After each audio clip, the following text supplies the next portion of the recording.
موزن school وابڈا town Lahore میں اپنے professionals hero کو خراج تحسین پیش کرنے کے لیے پروقار تقریب کا اہتمام کیا گیا۔ اس وقت ہمارے نمائندے موجود ہیں موزن اسکول میں، چیف گیسٹ جواد احمد کے ساتھ، ان سے بات کرتے ہیں۔ جی علی ضمیر، کیا تفصیلات ہیں، آگاہ کیجیے گا۔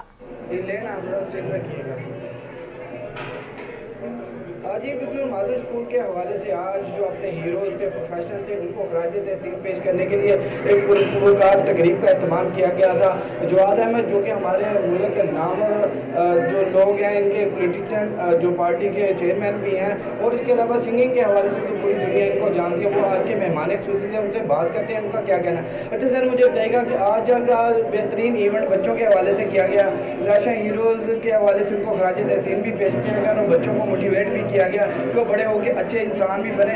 آج کے ایونٹ کے حوالے سے کیا کہیں گے، کتنا اچھا لگ رہا ہے آپ کو؟ مجھے تو بہت اچھا لگا ہے۔ ایک تو جیسے آپ نے کہا، ان سے بات کرنے کا موقع ملا بچوں کے ساتھ بڑے عرصے کے بعد، کیونکہ کووڈ تھا، کرونا نے ایک بڑا اپنا ایک معاملہ جو کیا ہوا ہے، اس کی وجہ سے لوگ گیدرنگس میں آتے نہیں ہیں۔ بڑے عرصے کے بعد بچوں کے ساتھ اس طرح انٹریکشن ہوا ہے، بڑا اچھا لگا۔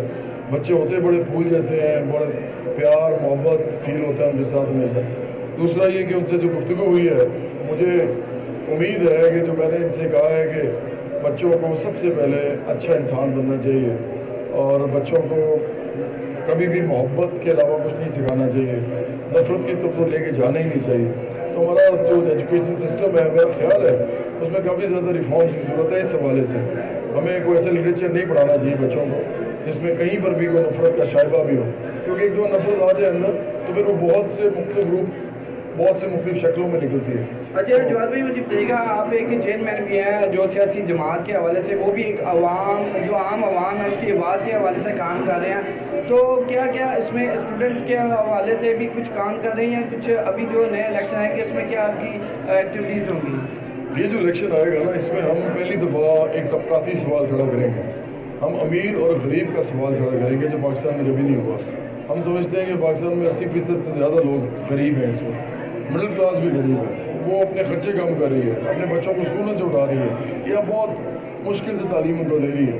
تو اس ملک کے اندر جو 1% 2% لوگ ہیں وہ ہر چیز پہ قابض ہیں، باقی تمام لوگ جو ہیں وہ بیچارے، وہ آپ سمجھیں کہ زندگی میں وہ اپنی زندگی کی گاڑی گھسیٹ رہے ہیں۔ تو ہماری پارٹی امیر اور غریب کے اوپر الیکشن لڑے گی، اور مجھے یقین ہے کہ اس دفعہ یہ لوگوں کے اندر جائے گا یہ میسج، کیونکہ لوگوں نے ساری پارٹیز آزما لی ہیں۔